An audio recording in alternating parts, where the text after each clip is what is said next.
Welcome, friends, to our evening service, Kol Nidre, this night of atonement. I'm going to invite you to turn, please, to page 9. Baruch atah Adonai noteh b'tochenu chayei olam. As we note the memorial candle, you are blessed, Eternal One, who places within us everlasting life. My privilege to invite Cindy Lederer, now going into her 17th year as Sisterhood President. No, just kidding, only 4. Only 4. 4 good ones. Top of page 9.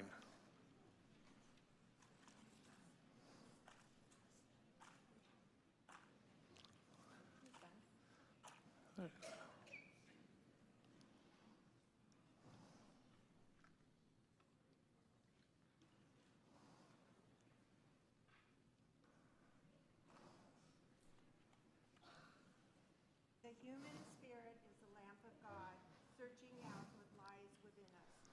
Guided by the flame of conscience on the sacred night, we search for truth.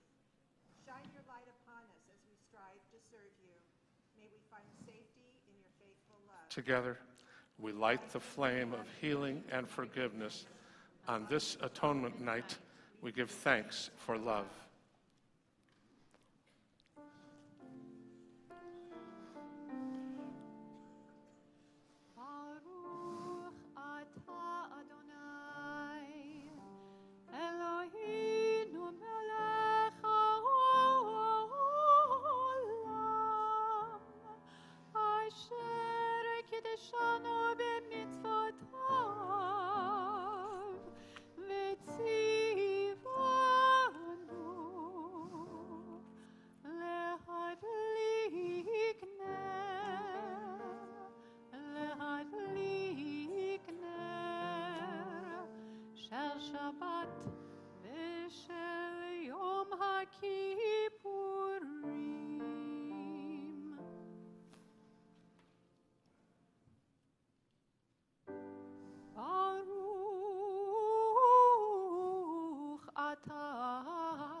Kol Nidre has arrived, both to ask for and to receive forgiveness.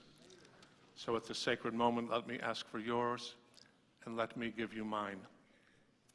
If there is anyone present in the temple at this moment whom I have hurt, consciously or unconsciously, if there is anyone here whose pain I did not notice, whose sorrow I did not respond to, whose quest I did not share, or whose need I was not aware of, will you please forgive me?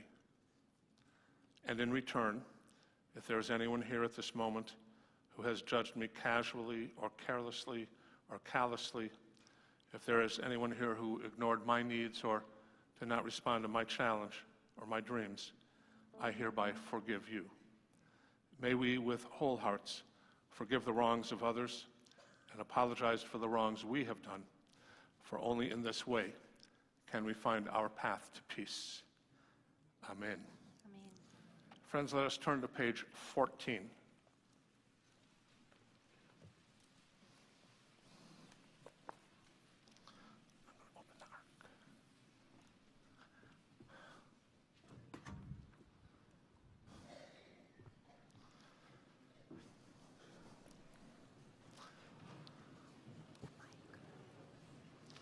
Yom Kippur, the Jewish people's festival of the soul, and Kol Nidre, its sacred portal, a night of deep emotions, a night, as the psalmist wrote, to rejoice with trembling.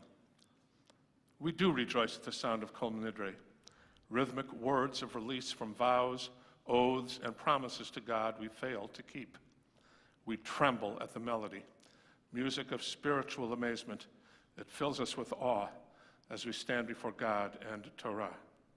We rejoice that we stand together, strengthened by community in this hour of shared weakness and humility. We tremble, for tonight we confess our flaws, admit our imperfection, and acknowledge a power far beyond our understanding.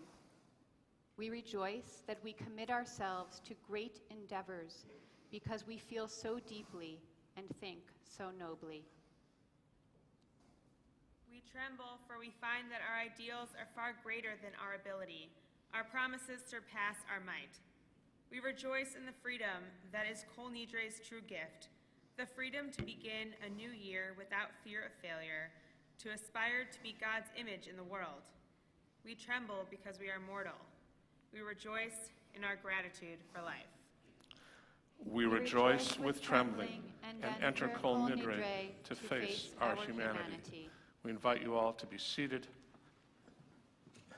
as we're about to hear Kol Nidre.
We want to thank Dennis Karmazin and Susan Rosenstein for their beautiful rendition of the Max Bruch Opus 47 from 1880. And just a little side note, his name may have sounded like Baruch.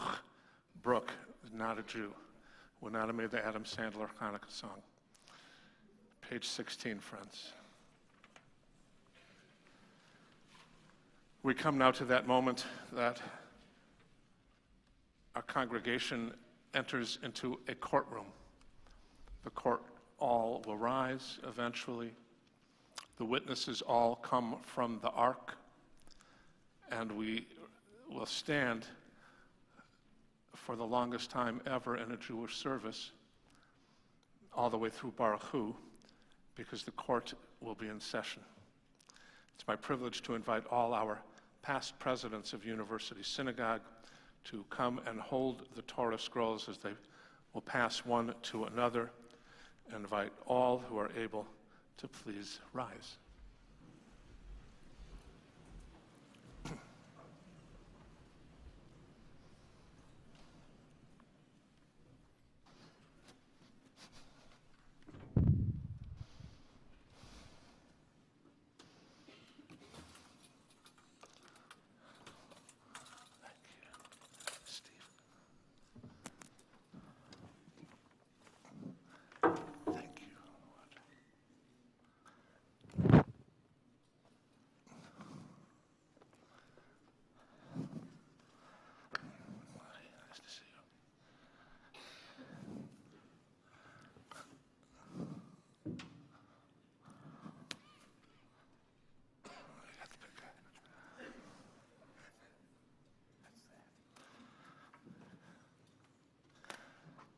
On the top of 16.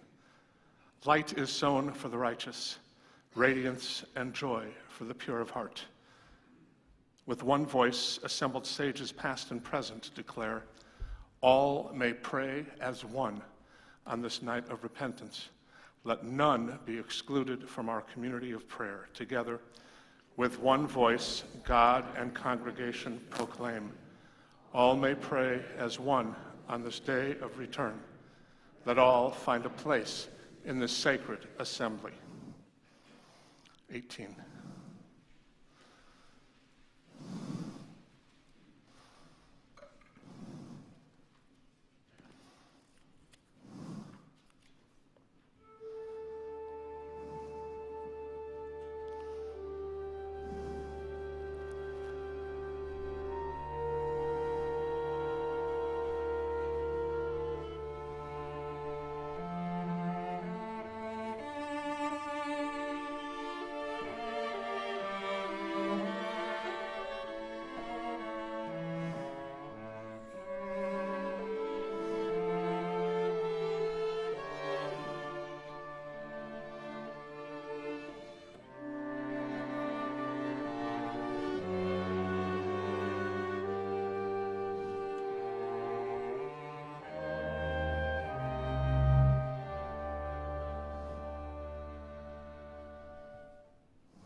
Page 20.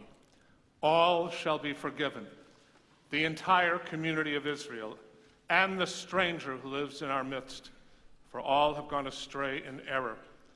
Moses prayed to God, as you have been faithful to this people ever since Egypt, please forgive their failings now in keeping with your boundless love. And God responded, I forgive as you have asked.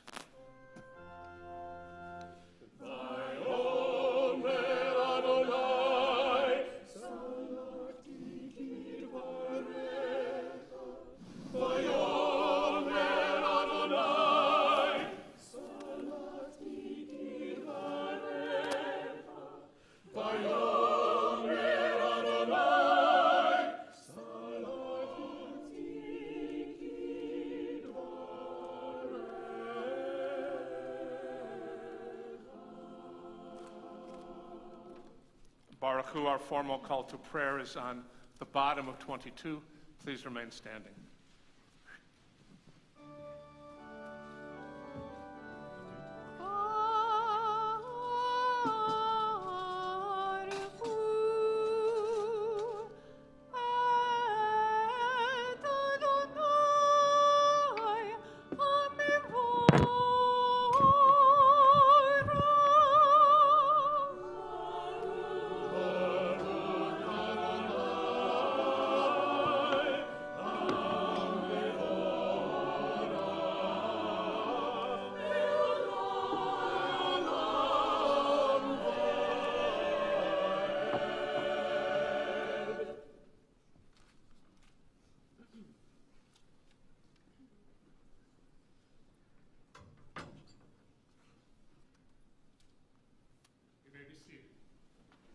We turn to page 24 as we thank all our red boutonniered past presidents for their excellent service in the past and the honor of holding Torah today. 24 at the top. Baruch atah Adonai, Eloheinu melech haolam, asher bidvaro ma'ariv aravim, b'chochma poteach she'arim, uvitvuna meshane itim, ומחליף את הזמנים, ומסדר את הכוכבים, במשמרותיהם ברקיע כרצונו. בורא יום ולילה, גולל אור מפני חושך, וחושך מפני אור. ומעביר יום ומביא לילה, ומבדיל בין יום ובין לילה. אדוני צבאות שמו. אל חי וקיים, תמיד ימלוך עלינו לעולם ועד. ברוך אתה אדוני המעריב ערבים. Blessed are you, Adonai, creator of twilight and dusk. Page 26.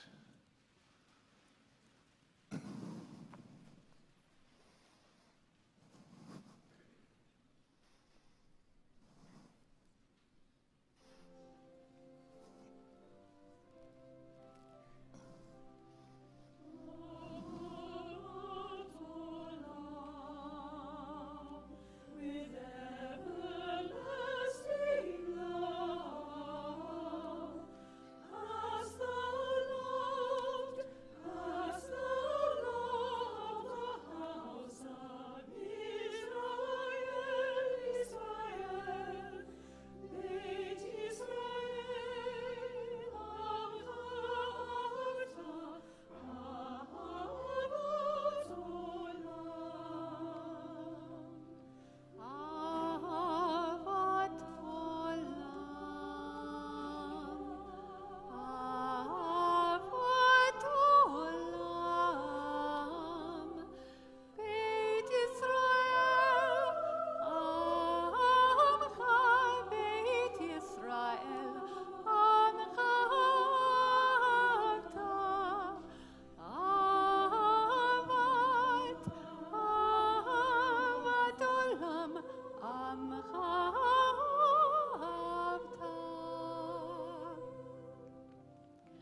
Baruch atah Adonai.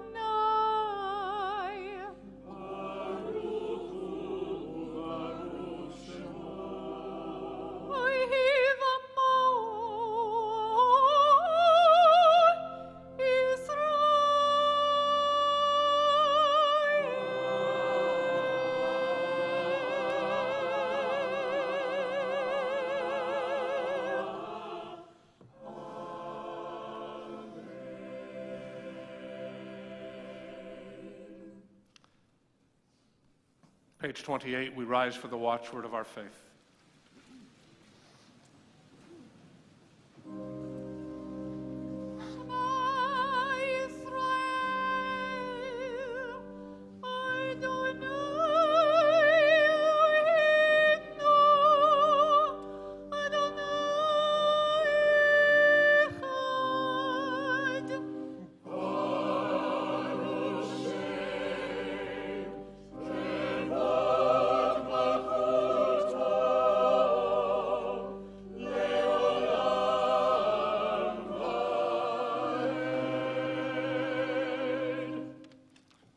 Return to your seats as we invite those who are wearing a gold kippah on their head, or if you forgot it at home, you earned your golden kippah along the way, becoming bar or bat mitzvah or beyond.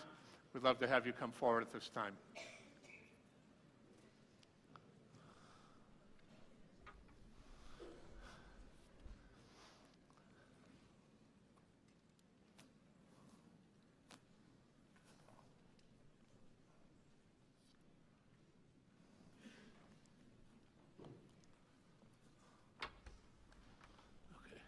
Hey, where's your golden kippah?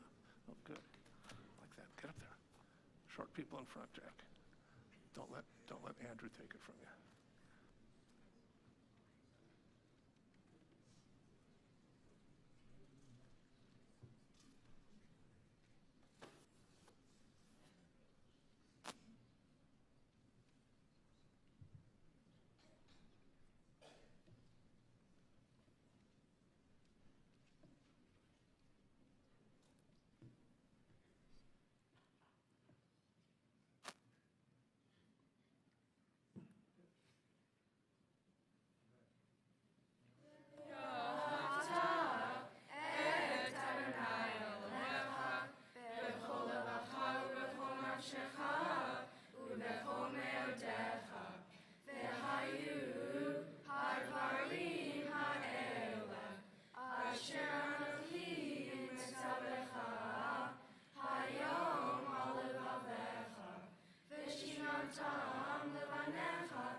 Some of you have not had the opportunity to meet our student rabbi, Joanne Leuben, who comes to us as a fourth-year rabbinical student at Hebrew Union College, Jewish Institute of Religion here in Los Angeles. Joanne is a Skokie native and went to St. Louis University, following which she studied at the Pardes Institute in Jerusalem, a liberal yeshiva-style learning men and women together. Following her study there, she realized she could get a master's in education. She stayed there. She then taught in Atlanta for 3 years at the Davis Reform Jewish Day School. And then we were lucky enough to have her come and join us after her last year, where her student pulpit was in Billings, Montana. A very interesting place last year to have been a student rabbi, and I hope you get a chance to ask her about that. It's just down the road from Whitefish, if you didn't know. So we're going to invite Joanne to continue our service and have a chance to meet her afterwards. Thank you. We turn now to page 41.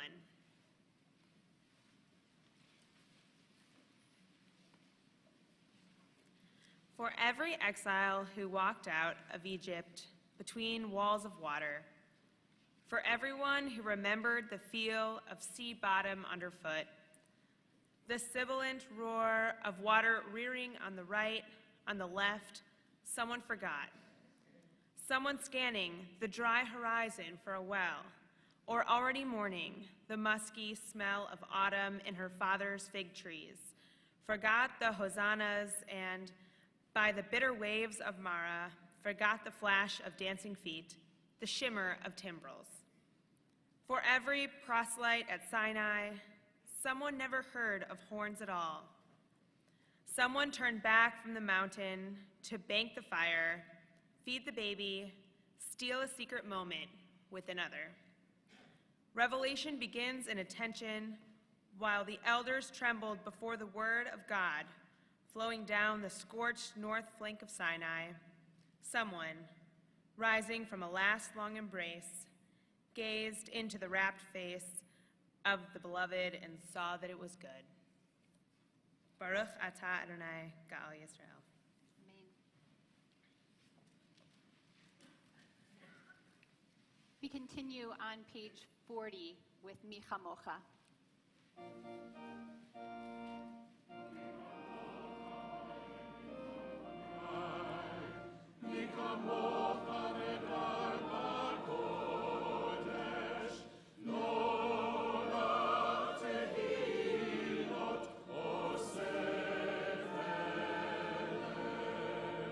מלכותך ראו בניך, בו קיים לפני משה ומרים. זהי ענו ואמרו,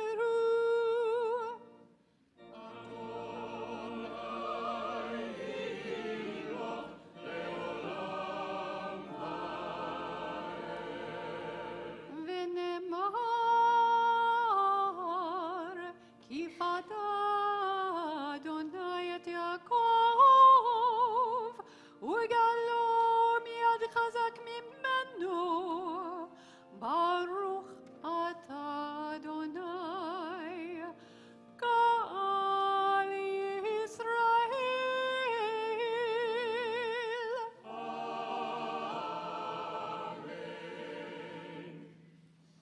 We continue on page 42 for Hashkivenu.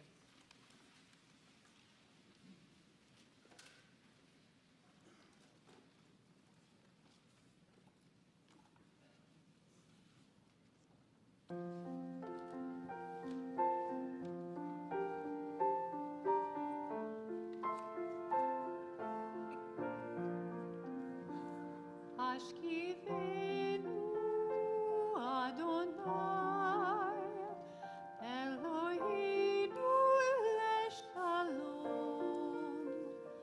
השכיבנו אדוני אלוהינו לשלום. השכיבנו אדוני אלוהינו לשלום. השכיבנו אדוני אלוהינו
It is my honor to welcome Linda and Alan Goldman to the Bema to share their story of connection.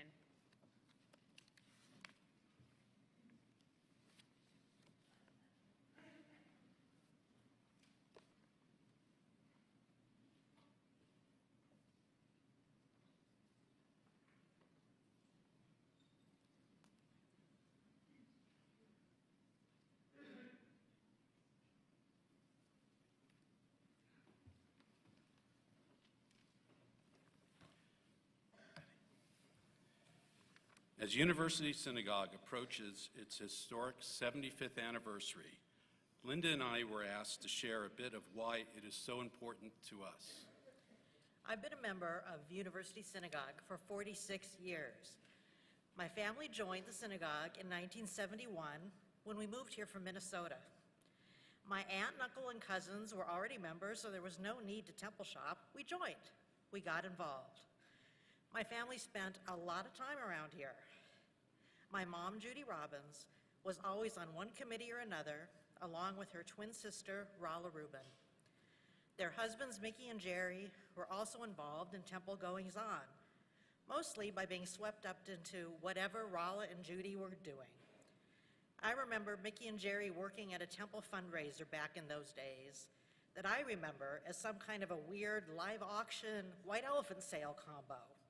My dad was in full P.T. Barnum mode, peddling ridiculous tchotchkes to raise money for the temple. My cousins Howard and Gail and my sister Cindy were also a big part of the temple scene, and the temple became my home away from home. I was a member of Hasharim, the children's choir, way back in the days when we wore long blue robes embroidered with Jewish stars when we sang with our young cantor, Jay Freilich. I was active in the junior youth group and was a religious school TA, now called Madrahim. We didn't use that much Hebrew back in those days. During those simpler times in the 1970s, the temple was often our after-school hangout. From here, we'd walk up to the Nosh box at Barrington after religious school, or occasionally instead of religious school. I don't think my parents really cared if we spent time at the deli instead of in class, as long as we were with our temple friends. My social life revolved around temple, Camp Swig, Skifty, now Nifty SoCal, and I was president of the temple's high school youth group Unity. Before my election, my sister and her friends on the Unity board audaciously voted themselves lifetime Unity members as their last act in power. Yeah, the place was pretty important to all of us. In 1977, I went on a trip to Israel with temple members, led by Rabbi Alan Freely. My parents were also on the trip, as was my grandmother and trip roommate, May Goldberg, who was active in sisterhood. I was the only teenager in the group. Somehow, every handsome Israeli soldier hitchhiker we picked up on our tour bus was seated next to me. None of us knew it at the time, but that oblique matchmaking attempt foreshadowed what would happen 4 years later. More on that to come. In the spring of 1978, I was finishing my freshman year at UCLA when I was contacted by Earl Kaplan, who was the assistant rabbi at Temple Judea when I was confirmed, asking if I would join him in the fall as he was named the first rabbi educator at University Synagogue. For the next 3 years, I worked on the religious school faculty on Sundays, both sessions, and Tuesdays. While my primary function was to be the AV guy and photographer, I ended up spending about half my time as a substitute religious school teacher.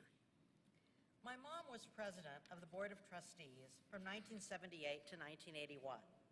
Way back when, it was my mom who coined the term synagogue family that we now hear so often.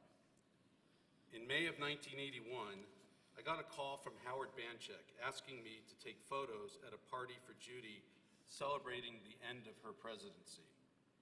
I agreed to do the gig for $10 plus expenses and proudly told Howard, quote, "This was going to be the last event I would ever do at University Synagogue." Little did I know that when the pictures came back from the lab, remember that's how it worked back then, everyone thought it was quite odd that Linda appeared in the background of most of them, and no, she was not photobombing them. At that party for my mom, right there in Klein Hall, Rabbi Freeling insisted that I ask Alan to dance. I did not want to ask the party photographer to dance. To me, that seemed like asking one of the waiters at the party to dance with me. But I reluctantly obliged my rabbi. Linda and I were married right here on the Bema 2 years later, and we danced the Hora in Klein Hall. It was at that point in time that I became the synagogue's first son-in-law. That was 34 years ago. In the years that followed, our clergy named both our children, Joe and Jacqueline. Our kids were in the parent-infant-toddler program here, which we sometimes called Bubby and Me, since Linda's mom often took the kids when Linda was at work. Our kids also attended preschool here in Eckleck. Back then, shy Joey would hide behind me when it was his turn to be Shabbat Abba. And Jacqueline would talk to me about the bad boys in the bike yard. Some of those bad boys are still her friends. Joe and Jacqueline went on to attend religious school here. They sang in Hasharim like Linda did. Much better than I did.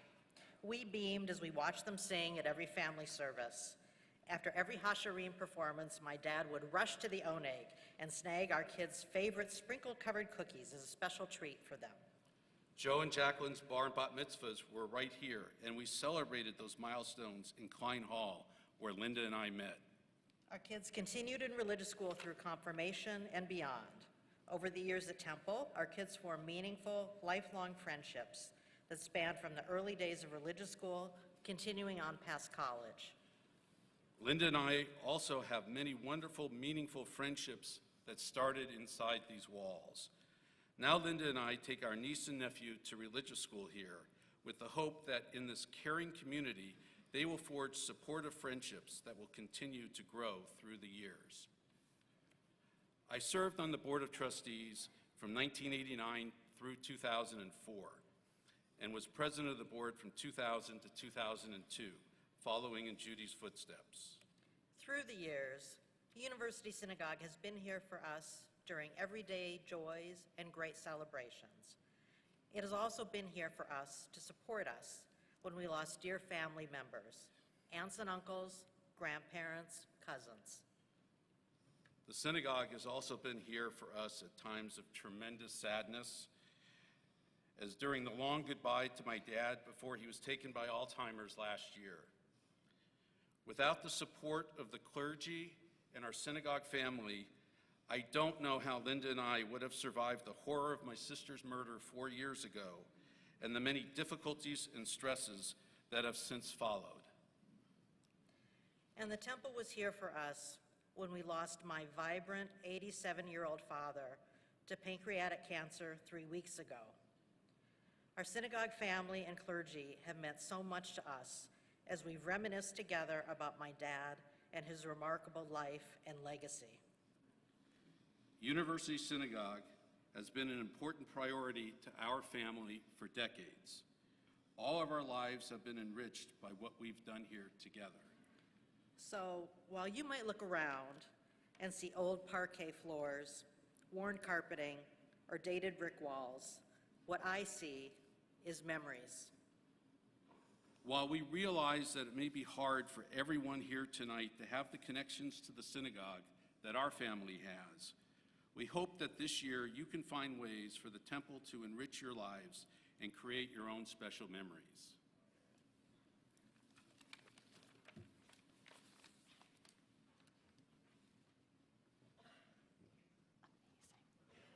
So beautiful, unbelievably beautiful. Thank you so much.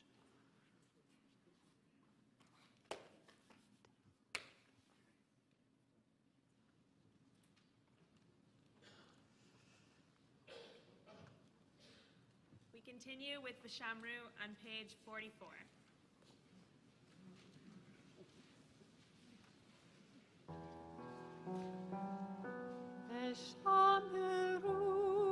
ושמרו בני ישראל את השבת,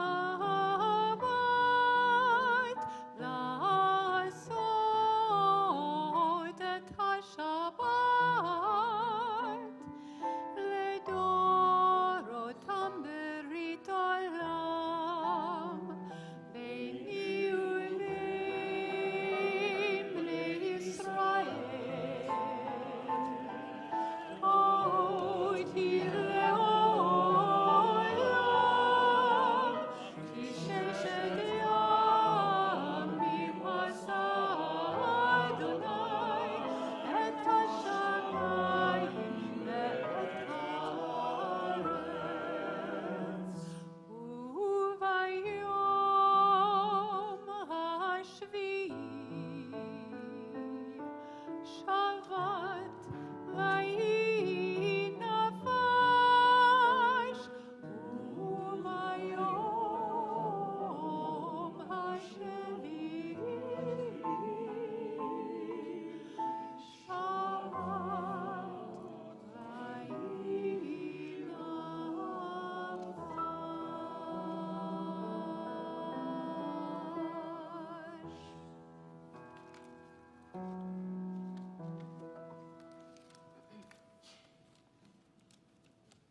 Please turn to page 46 and rise.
אתה אדוני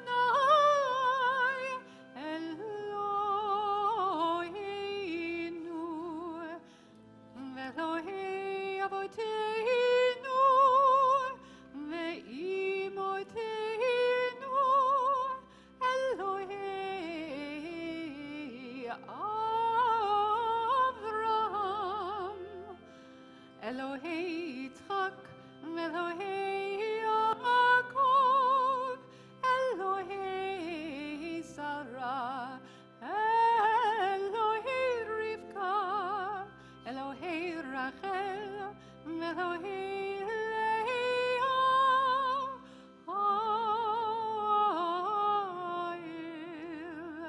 האל הגדול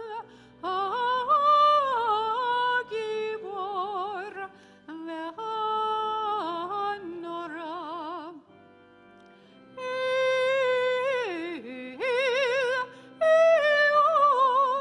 גומל חסדים טובים וקונה הכל וזוכר חסדי אבות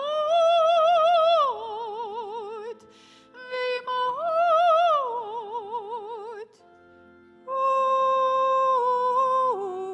ומביא גאולה לפני בניהם למען שמו באהבה.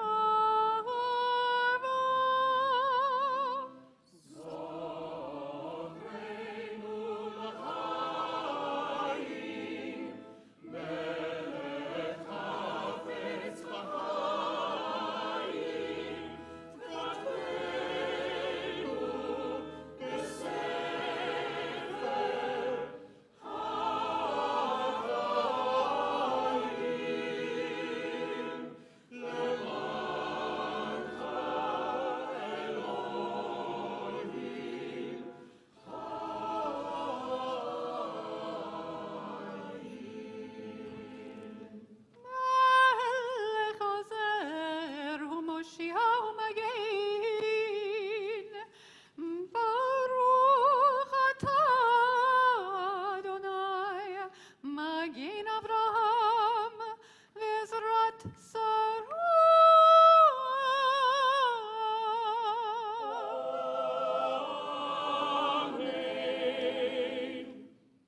Page 51. Fall, falling, fallen. That's the way the season changes its tenth in the long-haired maples that dot the road. The veiny, hand-shaped leaves redden on their branch in a fiery competition with the final remaining cardinals, and then begin to sidle and float through the air, at last, settling into colorful layers, carpeting the ground. At twilight, the light, too, is layered in the trees in a season of odd, dusky congruences, a scarlet tanager, and the odor of burning leaves, a golden retriever loping down the center of a wide street in the sun, setting behind smoke-filled trees in the distance, a gap opening up in the treetops and a bruised cloud, blamelessly filling the space with purples. Everything changes and moves in the split second between summer's sprawling past and winter's hard revision. One moment, pulling out of the station according to schedule. Another moment, arriving on the platform. It happens almost like clockwork. The leaves drift away from their branches and gather slowly at our feet, sliding over our ankles, and the season begins moving around us, even as its colorful weather moves us, even as it pulls us into its dusky twilight pockets.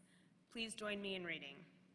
And every year there is a brief, startling moment when we pause in the middle of a long walk home and suddenly feel something invisible and weightless touching our shoulders, sweeping down from the air.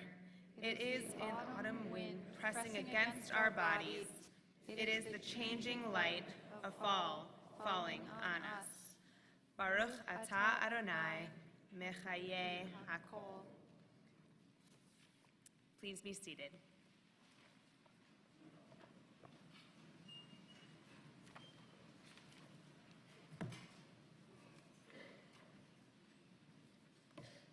Let's continue silently on page 52.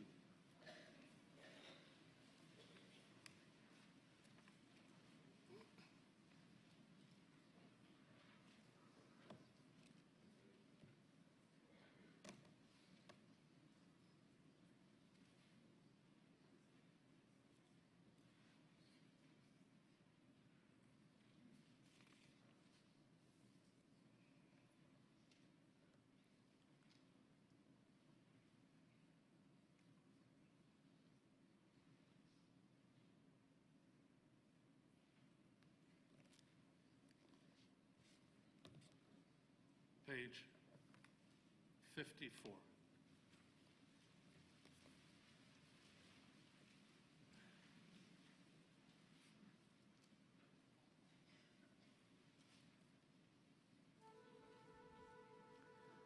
And so in your holiness, and so in your holiness.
holy your name is awe.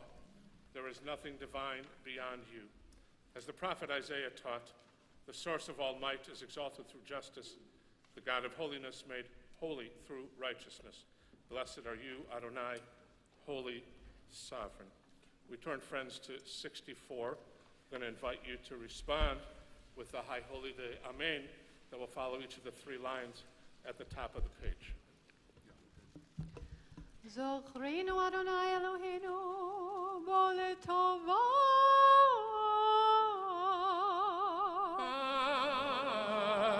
Amen. ופוקדנו בו לברכה Amen. והושיענו בו לחיים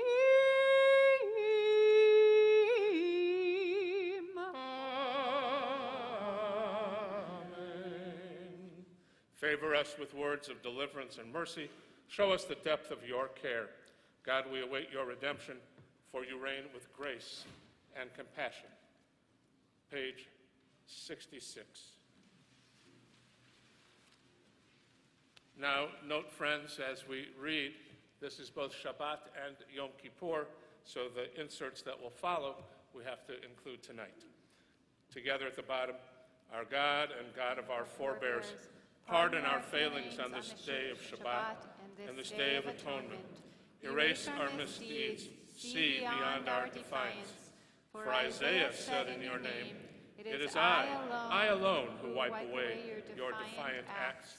This is my essence. I shall pay no heed to your errors. And the prophet said, as a cloud fades away, as mist dissolves into air, so your wrongs and mistakes shall be gone. I will wipe them away. Come back to me, that I may redeem you. As you said to Moses, for on this day atonement shall be made for you, to purify you from all your wrongs, and pure you shall be in the presence of Adonai. Page 68 together. God who is ours, and God of our fathers and mothers, may our rest on this Shabbat bring you pleasure. Lead us to holiness through your mitzvot, and may each of us find a portion of Torah that is ours. You bestow such goodness. Teach us to be satisfied and to know the joy of your salvation. Let your holy Shabbat be our heritage, embraced freely and with love. And may all your people bring holiness to your name by resting on this day. Page 70.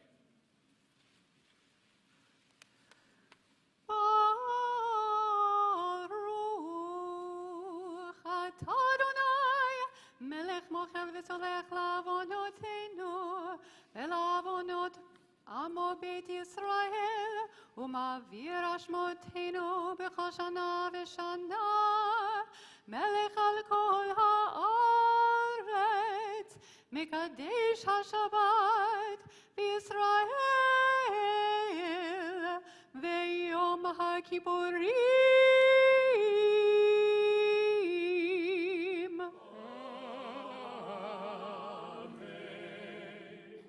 Page 74.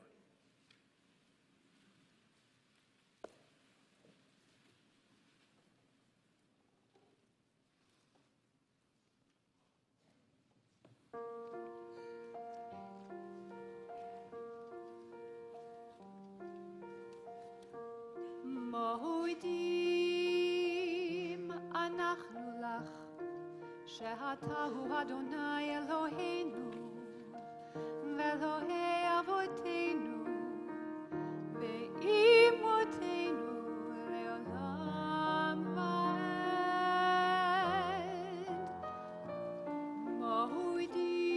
מודים אנחנו לך צור חיינו מגן ישנו אתה הוא לדור ודור.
remind us how to pray. And for the ones we call beloved, who take away our fear. They tell us without saying it. Remember, I am here. Remember, I am here. עודים, אנחנו לך.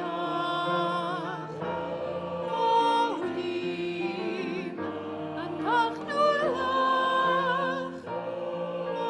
עודים, אנחנו לך. לעולם ועד.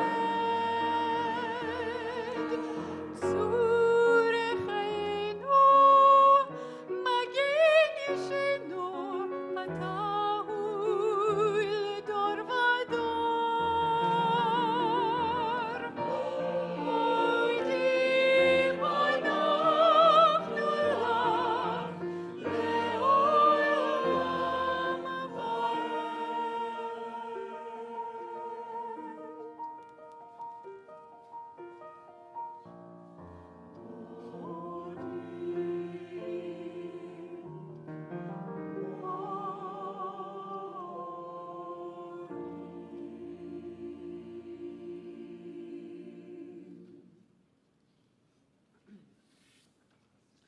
On page 76. And for all these gifts, God of majesty, may your name come to be blessed and praised, our gratitude a daily offering until the end of time. Inscribe your covenant partners for a life of goodness. And may all life resound with gratitude and faith and praise of your name. God, you free us and strengthen us. Blessed are you, Adonai, whose goodness deserves thanks and praise. Page 78, our prayer for peace.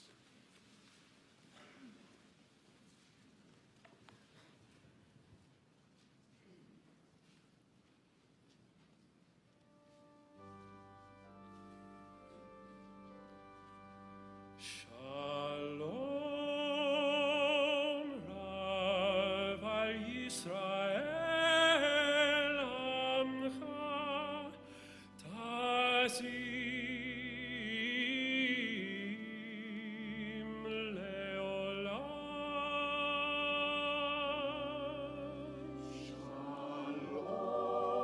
Shalom Rav al Yisrael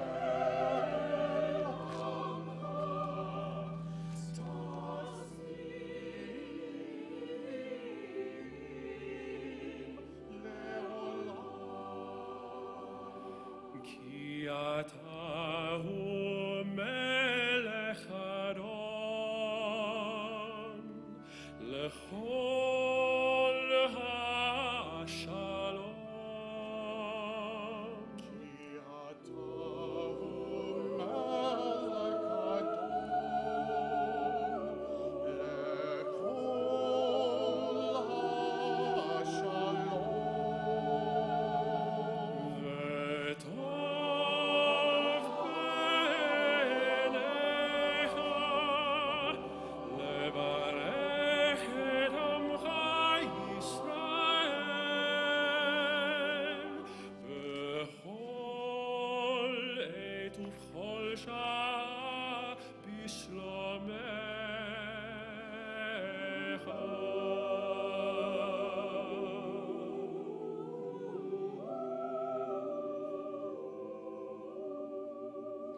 בספר חיים ברכה ושלום.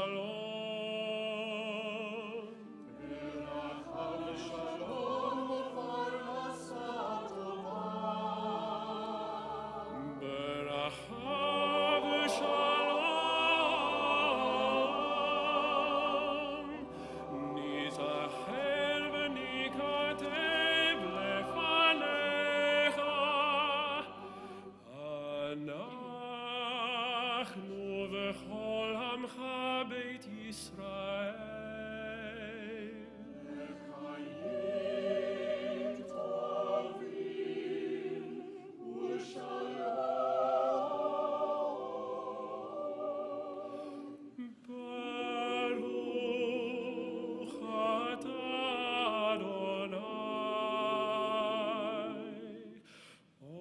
Friends,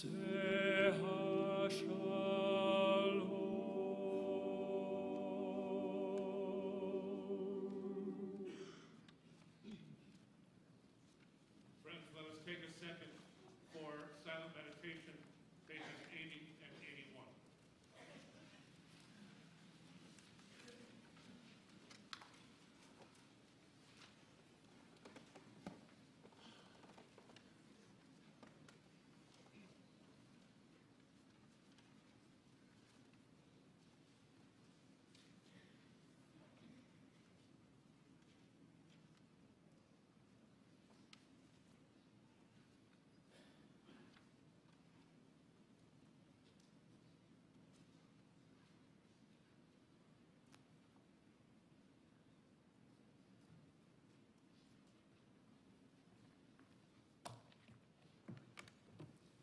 Page 82.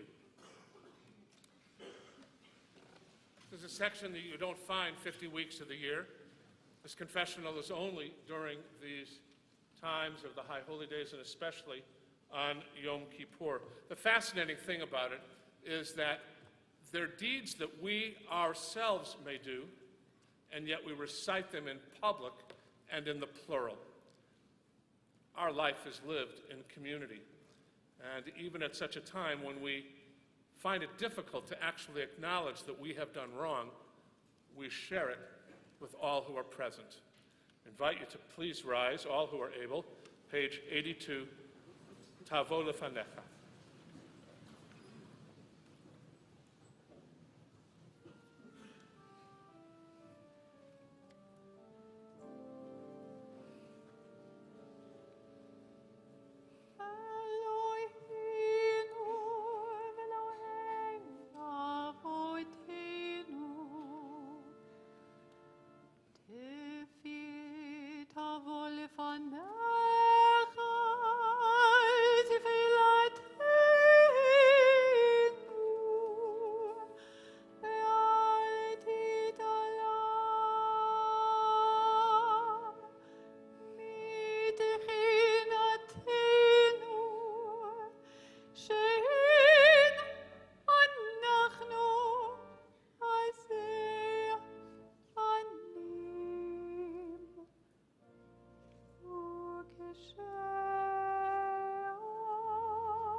צדיקים אנחנו ולא חטאנו, אבל אנחנו חטאנו,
may be seated, friends, as we turn to 86.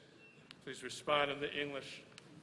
Al chet shachatanu lefanecha bezadon uvishgaga ve'al chet shachatanu lefanecha bedibur peh. The ways we have wronged you deliberately and by mistake, and harm we have caused in your world through the words of our mouths. Al chet shachatanu lefanecha be'imutz halev ve'al chet shachatanu lefanecha betafshut peh. The ways we have wronged you by hardening our hearts, and harm we have caused in your world through careless speech. Al chet shachatanu lefanecha b'chachash u'b'chazav ve'al chet shachatanu lefanecha b'rechilut. The ways we have wronged you through lies and deceit, and harm we have caused in your world through gossip and rumor. Al chet shachatanu lefanecha b'flilut ve'al chet shachatanu lefanecha b'zilzul horim u'morim.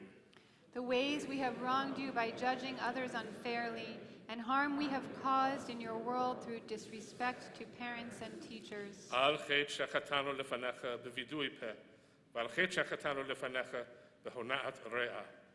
The ways we have wronged you through insincere apologies, and harm we have caused in your world by mistreating a friend or neighbor. Al chet shachatanu lefanecha b'chozek yad ve'al chet shachatanu lefanecha b'masav u'matan.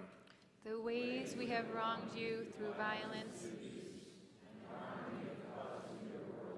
dishonesty in business. Ve'al kulam eloah slichot slach lanu mechal lanu kaper lanu.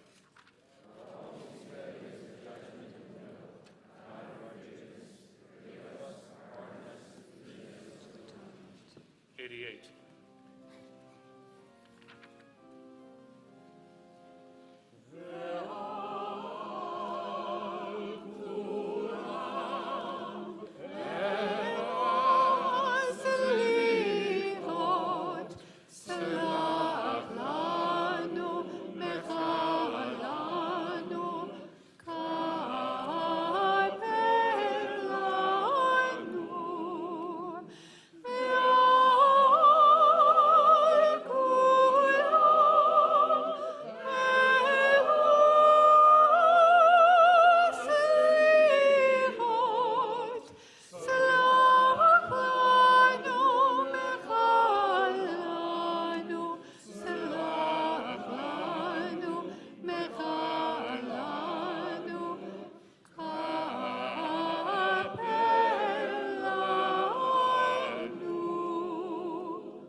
chet shachatanu lefanecha bagalui uvasater, ועל חטא שחטאנו לפניך בפריקת עול.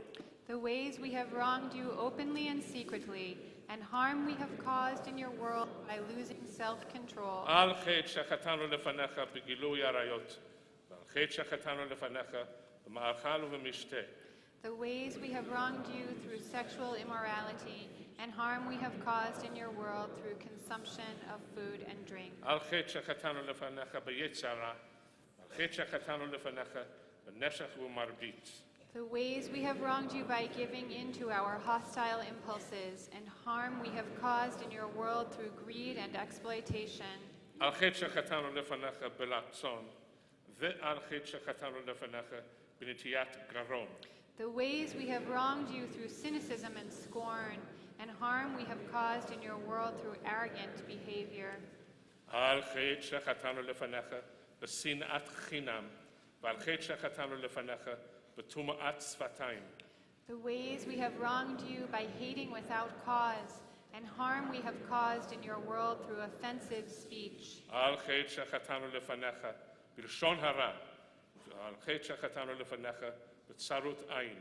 The ways we have wronged you with a slanderous tongue, and harm we have caused in your world through selfish or petty spirit.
The prayer that follows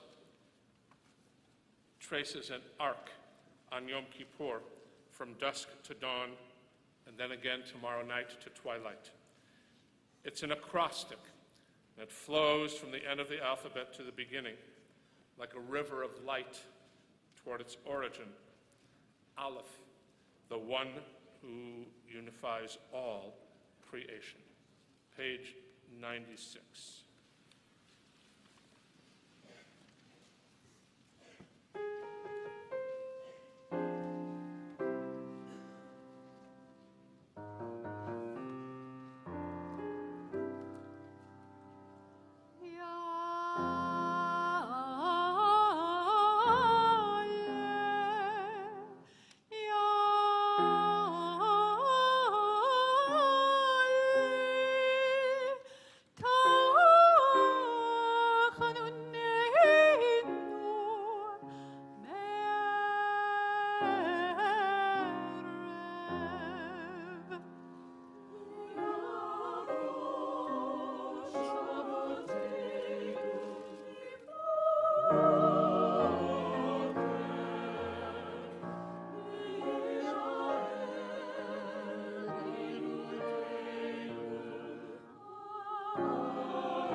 Page 98.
Page 100. God of forgiveness, we come before you in need of compassion. At Sinai, you spoke words that guide our lives to this day, but our ancestors lost faith in you, lost hope in their Redeemer. With one voice, they had promised, we will do and obey, and yet, stiff-necked, they broke their word, adoring an idol of gold. How wondrous your compassion in the face of their rebellion, your forgiveness in that moment of human weakness and doubt. We, too, have broken promises to you. We, too, worship the work of our own hands. We, too, make of gold a god. And we too forsake your word. At Sinai, you revealed 13 attributes of mercy. These aspects of your nature, your very essence, we now recall. Adonai, Adonai, God, compassionate, gracious, endlessly patient, loving, and true, showing mercy to the 1,000th generation, forgiving evil, defiance, and wrongdoing, granting pardon. Page 101.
We continue on page 106.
Friends, we turn our thoughts to those in need of healing, those who may be among us, those who we know may be in hospitals or nursing homes. We hold all their names in our hearts, and as is our custom, as I go across the congregation, if you have a name you'd like to share, please feel comfortable in doing so, for that is how we gain strength from one another, by affirming all within our community.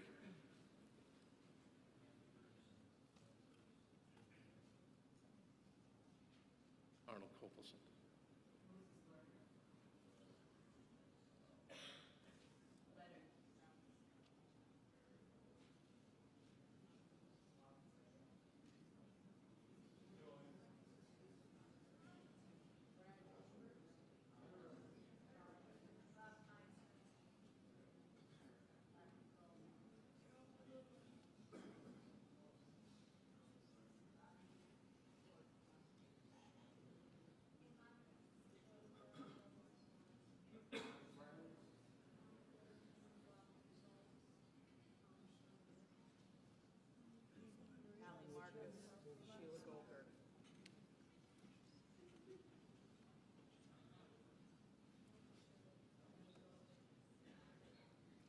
Rana Spall, Bonnie Goldman, Risa Davids, Teresa Gonzalez, Wendy Feinstein, Robert Feinstein, Myrna Feinstein, Rabbi Howard Leibson, Gail Israel Levy.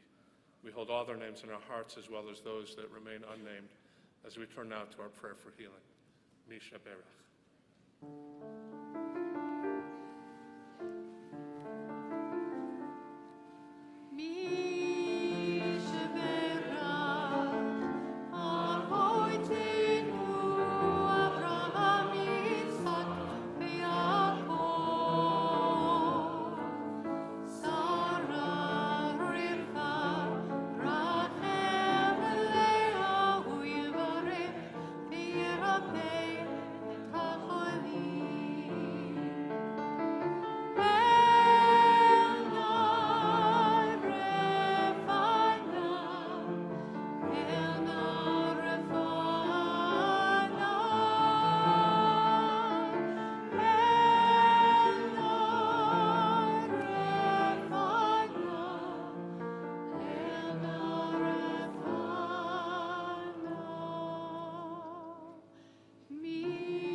We continue on page 112.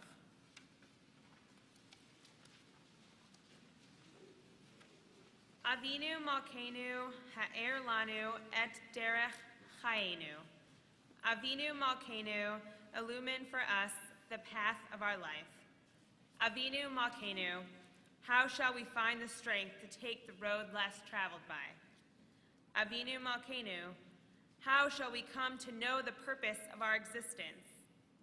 Avinu Malkeinu, how shall we learn not to live life in vain? Avinu Malkeinu, how shall we get out of our indifference?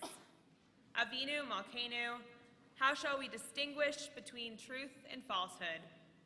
Avinu Malkeinu, how shall we find answers to our questions?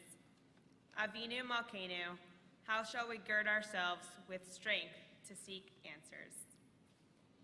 Please rise and turn to page 114 for Avinu Malkeinu.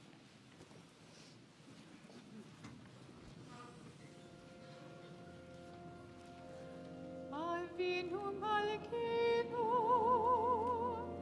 Shema Koleinu. Avinu Malkeinu, Chatanu lefanecha. Avinu Malkeinu,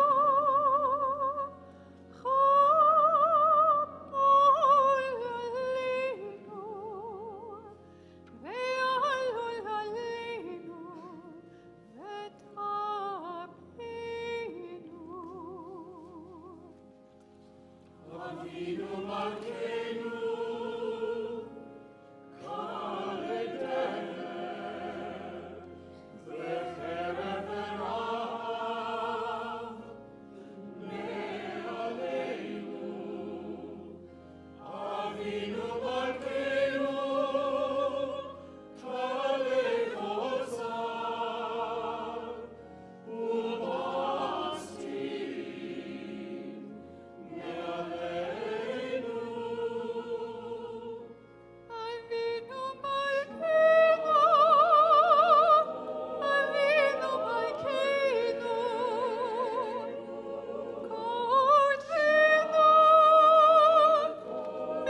In 1966, an 11-year-old African-American boy moved with his family to a white neighborhood in Washington, D.C.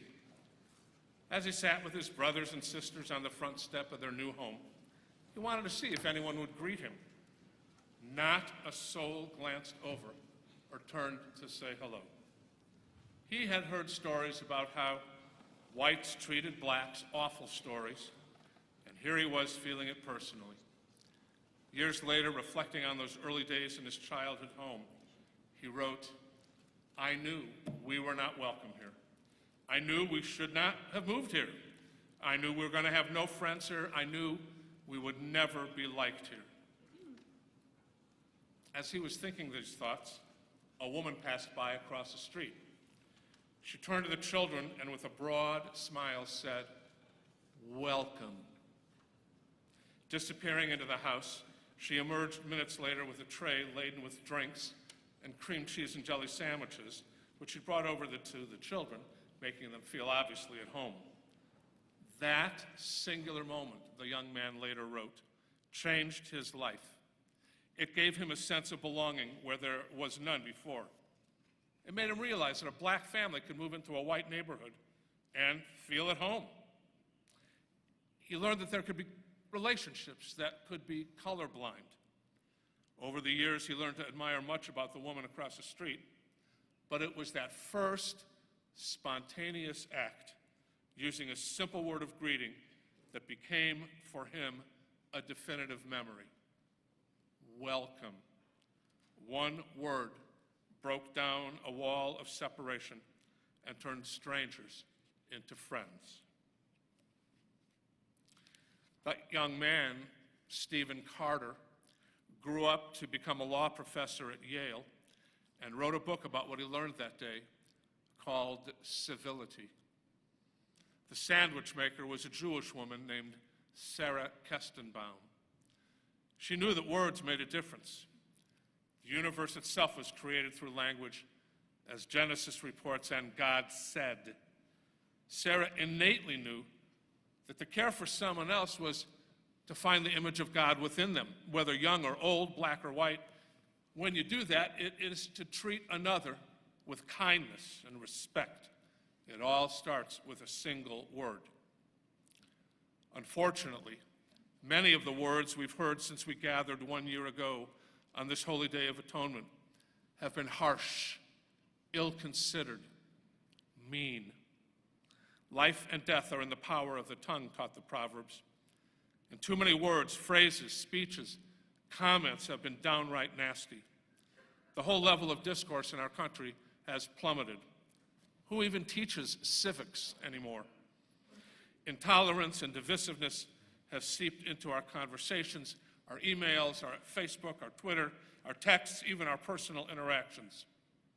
And I fear that if our language stays in the gutter, that our sense of civility will go down the sewer. First, we will lose those pleasantries, those simple things we teach our children. Thank you, excuse me. Then no one's going to help open a door or return a smile or let someone into traffic as we drive at 5 o'clock on Sunset. This will be followed by aggravation, road rage, anger, and our harried, hurried lives will become the casualties of a loss of grace and civility. A certain coarseness will permanently infect our public discourse, and we will lose sight of the golden rule: what is hateful to you, do not do to any other. How we say something may be even more important than what we say. How we express ourselves conveys a meaning beyond the words. Barking, harsh criticism does not have the same effect as a gentle, compassionate tone. Ben Sira taught that gentle speech multiplies friends. Remember when we were little and we were all taught, "Sticks and stones may break my bones, but words will never hurt me." Really? Sadly, xenophobia, racism, misogyny, anti-Semitism, all have been legitimated. Lashon hara, not using evil speech, is the easiest mitzvah to break and the hardest to fulfill. I was a young student rabbi in my home congregation, Temple Emmanuel of Beverly Hills, and I really enjoyed teaching and interacting with families. I still do. I had just returned from Israel and was working closely with a particular bar mitzvah candidate. All went swimmingly for the simcha. His mom was deeply appreciative until one day she was cold as ice. I couldn't figure it out. Months went by. I felt estranged from the mom and tried to stay friendly with the son. I decided to break the ice and asked her what happened to change her feelings. Her response made me feel the sting of Lashon Hara. I saw you parking your car across from Temple Beth Am, and I couldn't believe you were driving a red German car. It was terrible to see a rabbi driving one of those cars. Indeed, the great Jewish bookstore of my day, Haralick and Roth, was on La Cienega, just down the street from Ships, Alav HaShalom. But I drove a yellow Fiat, and I was actually out of town that week that she had mentioned. She gossiped about me, spread nasty rumors, and was trying to torpedo my budding rabbinate, Lashon Hara. Embarrassed, she just walked away without apologizing. Do not go as a slanderer against your people, teaches Leviticus. I learned at that moment that a rabbi's shoulders had to be very broad, both to endure the negativity which may come and to let things slip away. I learned how much words can hurt, especially when used for gossip or malicious behavior. Lashon Hara. Rebecca Ann Sedgwick, a 12-year-old girl from Florida, was the target of online bullying by her classmates. You are so ugly, they taunted. Why are you still alive? This vicious and vile torment continued until she jumped to her death from the town's water tower. 13-year-old Trisha Prabhu heard what had happened. She was outraged. She wanted to help curb the tide of bullying and prevent others from being hurt. She worked tirelessly to create a solution. She developed a sophisticated algorithm and an anti-bullying app called Rethink. When someone writes or posts something identified by the app as offensive, they receive an alert saying, "This message may be hurtful to others. Are you sure you want to post this?" 93% of the time, people change their minds, rethink their choice of words, use kinder words, or toss the text. What an incredibly modern way to deal with Lashon Hara. Today, Trisha's app motivates thousands to think before they speak or post, recognizing the power of those words. For her anti-bullying advocacy, she's won countless awards and numerous opportunities for national recognition. Trisha Prabhu has inspired millions of people to forgo Lashon Hara and instead rethink how we speak to one another. But the verse from Leviticus continues, "You shall not stand idly by the blood of your neighbor." We must speak out when mean, vicious, or cruel language is used against others. When we stand up against hateful speech and bigotry, we bring civility back to our nation. When we simply let it go, we become accomplices to Lashon Hara. We need to reclaim decency and honor and kindness, word by word, sentence by sentence. And it starts here with us, especially on this night of atonement. I mean, what is Kol Nidre all about, other than the vows and the oaths and the things that we're supposed to say that we shouldn't be saying, and we hope we're forgiven between now and next year? And the Al-Chet that we just led responsively, it's like 50% about speaking wrongly. We seek atonement for the harsh and mean words we have uttered. One man spread a rumor about another. He later felt regret, went to the rabbi to see how he could make amends. Rabbi said, "Go to the store, buy a bag of seeds, then go to a big open field, scatter all the seeds into the wind, come back in a week and let me know what's happened." The man did as he was told, came back the next week to find out what to do. "Now," said the rabbi, "go back to the field and pick up all the seeds." But the man protested. Those seeds have scattered far and wide. I'm never going to find them all. In fact, many of them have already taken root. Aha, said the rabbi. Now you understand. When we speak badly about another person, the effect is far and wide, and it is damage that can never be fully undone. Tonight, we must also seek forgiveness for the loving words we forgot to say.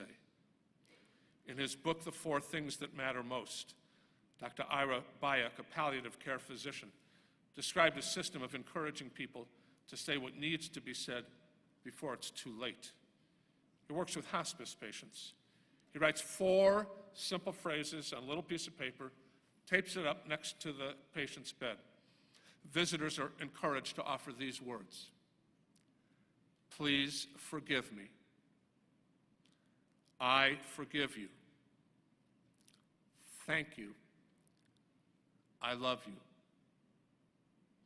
These are possibly the most important words any of us could utter. There's power behind those phrases that can begin to heal a lifetime of woe, even at the side of a dying patient. And if we personalize them, the power increases. Forgive me for not being as good to you as I could have been. I forgive you for not being there when I needed you. Thank you for being a wonderful parent. Hear that, girls? I will always love you unconditionally. Yom Kippur is not only about what we've done wrong, sins of commission, but also about atoning for sins of omission, those times when we knew what the right thing to do was, and we didn't do it. Why should we be so concerned about what we say, this Lashon Hara? Because speech is what holds a society together. Anthropologists argue that the language evolved among humans precisely in order to strengthen bonds between them so that people could cooperate in larger groupings than any other animal. What sustains cooperation is trust. What torpedoes it is Lashon Hara.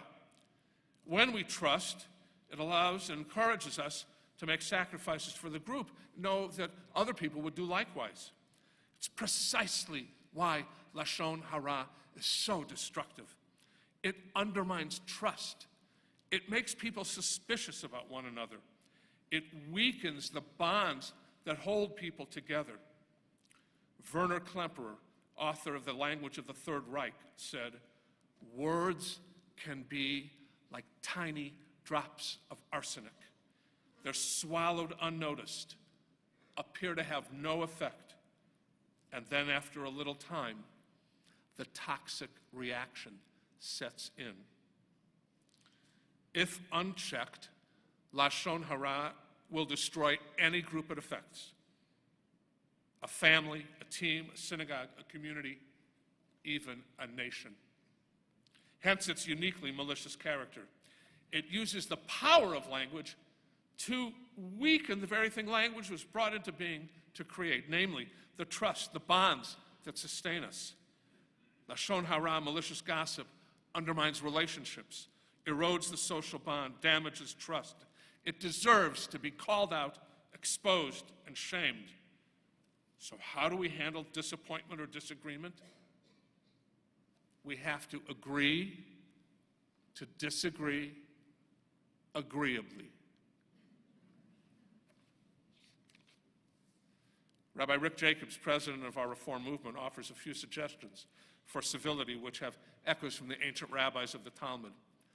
Since it's so difficult to steer clear of politics, we should take pains to abide by the Jewish tradition of machloket l'shem shamayim, an argument for the sake of heaven, which demands profound respect for other human beings. Even if the viewpoint being espoused is fundamentally and unequivocally the polar opposite of our own, civility must be the order of the day. Hillel and Shammai, first century rabbis, were in fundamental disagreement about so many issues, but the Talmud records that they did not abstain from marrying into each other's families. They showed love and friendship towards one another. They did not hold on to enmity or discord, because they disagreed. Secondly, we have to recall that even the person who is fundamentally wrong because they disagree with me, they also were created b'tselem Elohim, in God's image. Even if we disagree with another's opinions or conclusions, we must keep at the forefront of our mind that they have tried to arrive at their opinion in an intelligent and thoughtful way. Listening to the other with a full heart is essential. It provides respect, a linchpin in every disagreement, especially when differences of opinion occur. Remember that we've placed ourselves in a vulnerable position. It's hard to recall in such a polarized time that the liberal lion, Senator Ted Kennedy, had as his closest friend in the United States Senate, Orrin Hatch of Utah. Even though their opinions and their votes were opposed to one another, respect is paramount. Countless times in our prayers, we ask for peace, shalom. But that word also means wholeness. Without knowledge of a difference of opinion and respecting it, we'll never achieve peace. Learning to incorporate disparate views into our understanding of peace and wholeness enables us to be pursuers of peace. Since the disagreements of Hillel and Shammai were for attaining the truth, when the truth became known, they would not continue to insist on their own opinion. They would accept and enjoy the correct opinion that had been clarified. Their disagreement was about making a better world, not anything personal or mean. And finally, if argue we must, not only must it be done with respect, but also with a grand sense of humility. The students of Hillel and Shammai acted kindly and modestly, studying not only their rabbi's rulings, but those of their intellectual opponents. 200 years ago, a Hasidic rabbi from Kotsk named Menachem Mendel understood how both to express oneself and how to be thoughtful in one's words. Listen to this. Not all that is thought should be said. Not all that's said should be written. Not all that's written should be published. And not all that's published should be read. How true and how vital if we are to raise the level of civility in our time and in our lives. Words matter. Jokes matter. Comments matter. Asides and conversations matter. Elevator chatter matters. Emails and texts matter. And that's why our tradition teaches us about Lashon Hara, that we shouldn't gossip, tell tales, or slander someone else. If we do, the Talmud says it is as if we had murdered the other people, or at least their reputation. The servant of Rabban Gamliel, Tevi, was asked to go to the market and find the best food. He chose tongue. When he was asked to purchase the worst food in the market, he brought back tongue. Rabban Gamliel asked him, "Why'd you choose tongue twice?" The non-Jewish servant responded, "Both good and bad come from it. When the tongue is good, there's nothing better. And when the tongue is bad, there is nothing worse." What a lesson to remind ourselves about the power of speech. And we Jews need to watch our own words as well. We can't suffer a racial or sexist or anti-Semitic joke. And we have to delete words from our vocabulary like goyim and Jap and shiksa and shagets and schwarze. Delete all of them. When they're used in a derogatory manner, they do not show our respect for people who are like us or who are different from us. And if we're all God's children, our speech must be elevated and thus display our reverence for God. Civility does indeed require kindnesses toward our fellow citizens, including the ones who are strangers, and even when it is hard, wrote Stephen Carter. To this day, I can close my eyes and feel on my tongue the smooth, slick sweetness of the cream cheese and jelly sandwiches I gobbled on that summer afternoon when I discovered how a single word, an act of genuine and unassuming civility, can change a life forever. Friends, let us go forward in the new year, being ever more careful of every word we speak. Amen.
שאדם אוכל פירותיהם בעולם הזה.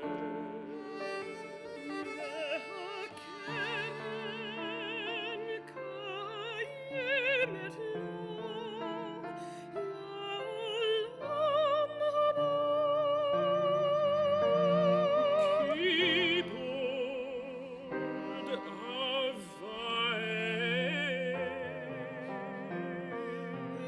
אהבת שלום בין אדם לחברו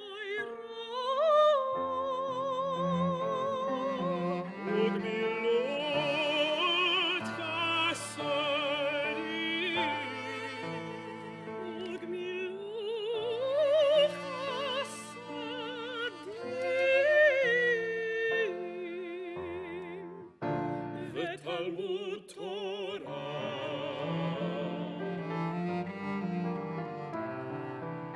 אלו דברים שאין להם דברים הביכורים וגמילות חסדים וגמילות חסדים ותלמוד תורה ותלמוד תורה ותלמוד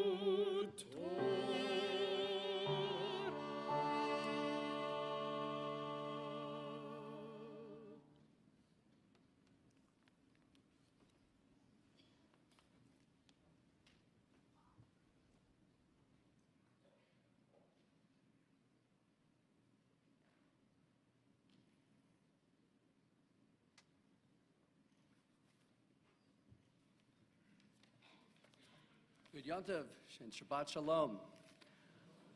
I'm Alan Golad, and I have the honor to serve as your president here at University Synagogue. It is my privilege to introduce our friends who join us on the Bema this evening. To my left, Angel Castillo, our immediate past president, Donna Shapiro, our executive vice president, Bill Sanders, Ann Kopelson, Arnold Kopelson, our rabbinic intern, Joanne Leuben, Rabbi Feinstein, Cantor Shapiro, my lovely wife, Deborah Price, Lynn Wertheimer, Jacques Wertheimer, our sisterhood presidents, Cindy Lederer and Jerry Lederer. As we approach 2018 and the 75th anniversary of University Synagogue, I am drawn to one of the hallmarks of our synagogue, musical innovation. Cantor Emeritus Jay Freilich introduced many new musical compositions during his long tenure as cantor. Cantor Shapiro has continued our storied tradition by bringing us melodic changes to familiar songs and fascinating new presentations like our monthly Shabbat Zimra.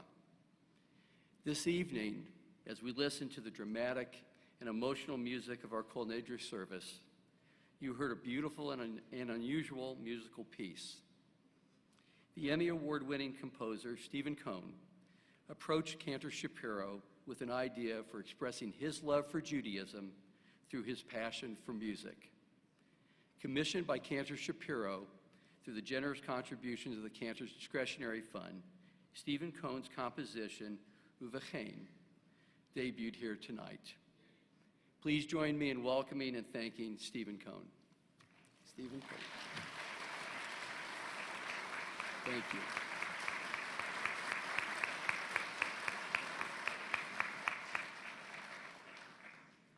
Tomorrow morning, our Yom Kippur Tot service for preschoolers and kindergartners will begin at 8:30. Congregational worship will begin at 10:30. Parking will be available throughout the day at St. Martin of the Tours in their upper parking lot across the street.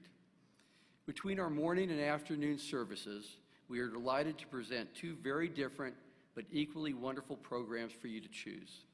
Yuval Ron, composer and musical artist, will offer a personal time for prayer and meditation as he plays the oud, a biblical lute in our Gray Family Chapel.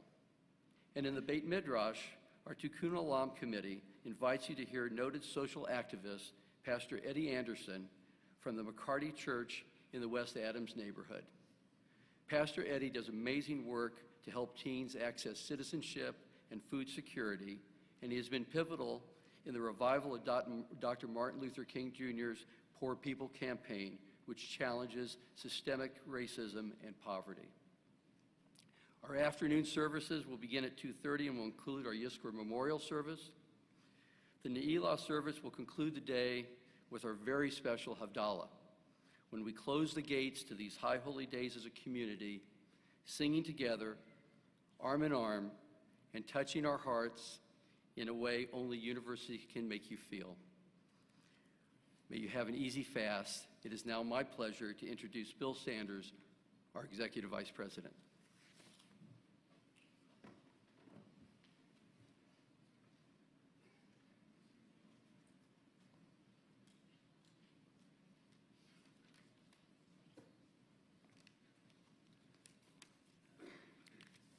My dear friends, as we are all aware, next year we shall celebrate the 75th anniversary of the founding of University Synagogue.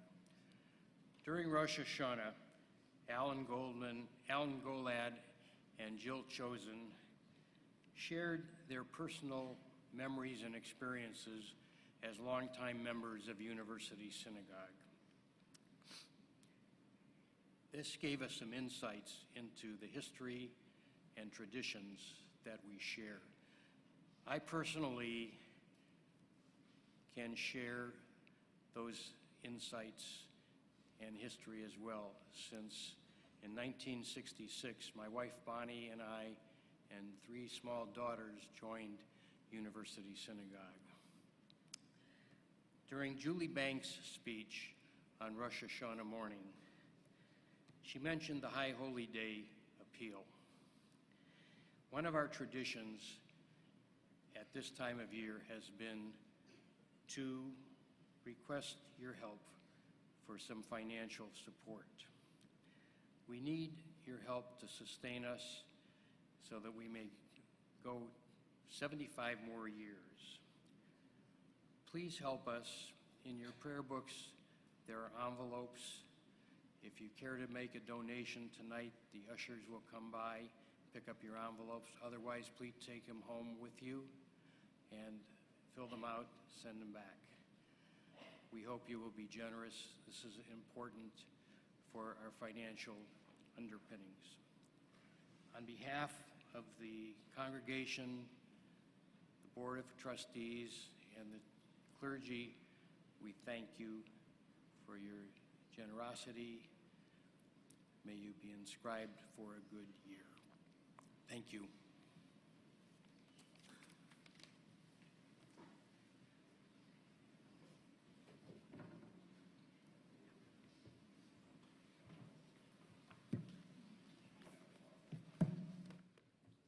Thank you, Alan and Bill. Friends, let us turn to page 116 for Aleinu.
(119) May the time not be distant, our God, when all shall turn to you in love, when corruption and evil shall give way to integrity and goodness, when lies and bigotry shall no longer enslave the mind, nor idolatry blind the eye. So may all created in your image become one in spirit and one in friendship, forever united in your service. Then shall your dominion be established on earth, and the word of your ancient seer be fulfilled. Adonai will reign forever and ever.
This holy night concludes with memory.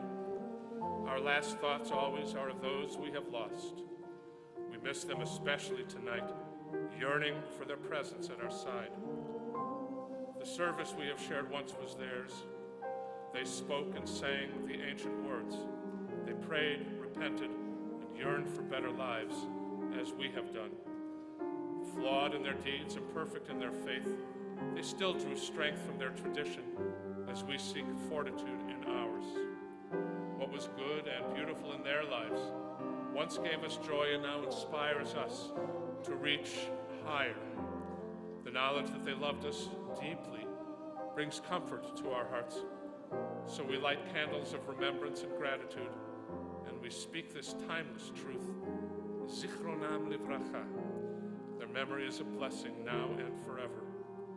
We pray that their goodness will live on in our lives, planting seeds of kindness and hope for generations yet to come.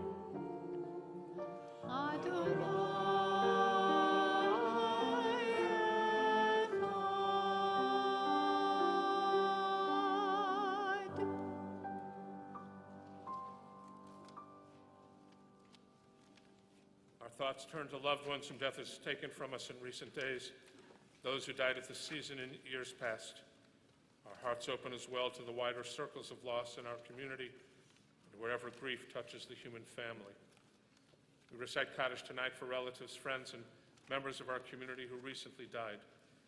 Baba Jun Makani, Richard Lobenthal, the father of our executive director, Lisa Beth Lobenthal, Gloria Abrams, John F. Jaffe, Katrina Marie Caruso Libby, Michael Mickey Robbins, Lisa Marie Rosen, Mark Phillips, Don Martin, and Betty Lee Balsam.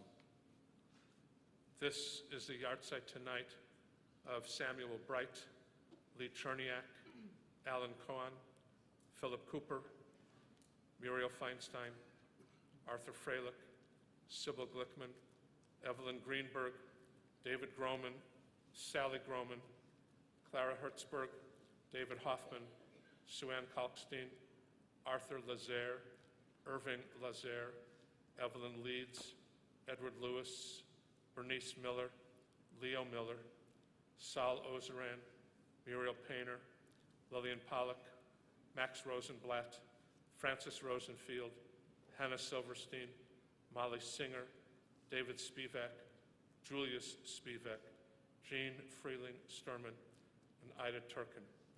Zichronam livracha. May the memories be a blessing in this new year and always. Kaddish is on 122. Yitkadal v'yitkadash shemei rabbah, ba'alma divra chirutei v'yamlich malchutei, v'yom echon, v'chayei l'chol beit Yisrael, ba'agala u'bizman kariv v'imru amen. Yehei shmei rabbah mevarach le'alam u'lamei almaya, yitbarach v'yishtabach v'yitpa'ar v'yitromam v'yitnaseh, v'yithadar v'yitale v'yithalal shemei l'kudusha b'richu, le'ela u'le'ela mikol birkata v'shirata, tushbechata v'nechamata, da'amiram ba'alma v'imru amen. Yehei shalom rabba min Shemaya, v'chaim aleinu v'al kol Yisrael, v'imru amen. Oseh shalom b'imromav, u'yaseh shalom, aleinu v'al kol Yisrael, v'imru amen. May the source of peace send peace to all who mourn, comfort to all who are saddened among us here and wherever they may be. And we say together, amen. Amen. Page 127.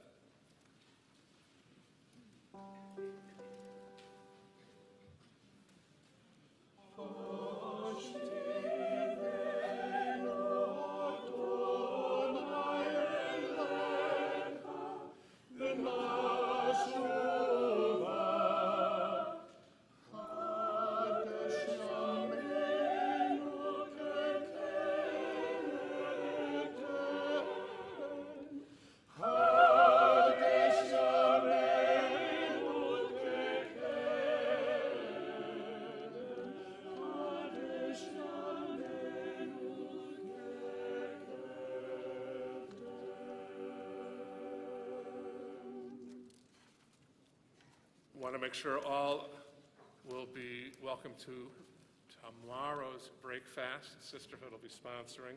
We hope you'll join us throughout the day. We also want to extend a Misha Berach to individuals taken out tonight to the hospital. And we hope that all will be well. Refuah shlema lo. Let's join at the bottom of 127, friends. The Shana Tova Tikatevu.